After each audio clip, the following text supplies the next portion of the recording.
পড়েছি কালকে কেবল পত্রিকায় খবর বেরিয়েছে, পরশু রাতে তারা সিদ্ধান্ত নিয়েছে গতকালকেই অন্তত 20-25টা জিনিসের দাম বেড়েছে।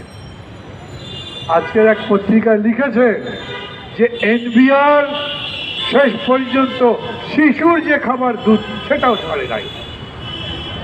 দুধের উপরেও ভ্যাট, দুধের উপরে ট্যাক্স, দুধের দাম বেড়েছে, এমনিতেই দুধ পাওয়া যায় না, সমস্ত জিনিসের দাম বেশি।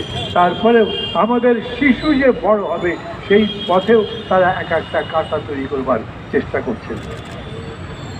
ডক্টর ইউনূস খুব খারাপ লোক, উপদেষ্টারা খুব খারাপ লোক।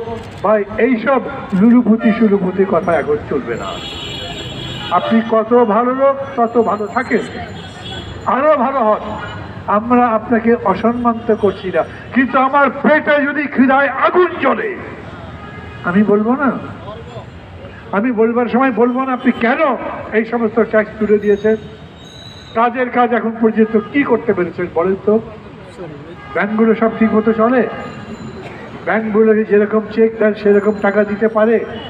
এখন পর্যন্ত ব্যাংক তার নিয়ম অনুযায়ী সবগুলো ব্যাংক চলে, সবগুলো ব্যাংকে যথাযথ তারল্য আছে, প্রয়োজনীয় টাকা পয়সা আছে? আমি তার জন্য ডক্টর ইউনূসকে কাঠগড়ায় তুলছি না, তার জন্য এই অন্তর্বর্তী সরকারকে কাঠগড়ায় তুলছি না, কিন্তু আমরা যে শুনলাম ডক্টর ইউনূস আসলেই দেশের চেহারা বদলে যাবে, সারা দুনিয়ায় তার এত বন্ধু বান্ধব, তার এত গুণগ্রাহী, তার এত ভক্ত, ওরা সবাই টাকা দেবে, আমাদের সংকট দূর হয়ে যাবে। এই রকম করে বিদেশ তো আমাদের টাকা পয়সা এখন পর্যন্ত দেয়নি। আমাদের প্রতিবেশীর সাথে আপনি সেদিন বললেন সম্পর্ক স্বাভাবিক হয়ে আসছে, আমরা সম্পর্ক স্বাভাবিক হতেও দেখছি না।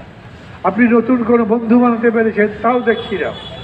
পৃথিবীর বুকে ডক্টর ইউনূসের নাম অনেক বেশি, কিন্তু বাংলাদেশের নাম যে অনেক বেড়েছে এরকম তো দেখছি না। বাংলাদেশ এইবার ইতিহাস তৈরি করেছে।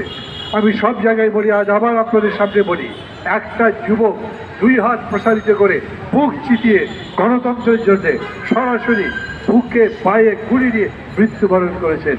পৃথিবীর ইতিহাসে এই রকম আর একটা উদাহরণ কি খুঁজে পান? আমি গত 4 মাস ধরে দেখছি আমাদের দেশে অতীতে মানুষ জীবন দিয়েছে, মিছিল গেছে, পুলিশ গুলি করেছে, মারা গেছে 2 জন লোক, বারকত সালাম, রফিক জব্বার, আসাদ, শামসুজ্জোয়া, যাদের নাম বলেন তারা রাজপথে আন্দোলন করতে গিয়ে মারা গেছেন। কিন্তু এইরকম করে জানে ওইখানে পুলিশ গুলি করলে আমি মারা যাবো, তবু দাঁড়িয়ে বলেছে আমি গণতন্ত্র চাই, মাথা নত করবো না। ওই যে কবিতায় বলে না, সাবাস বাংলাদেশ, পৃথিবী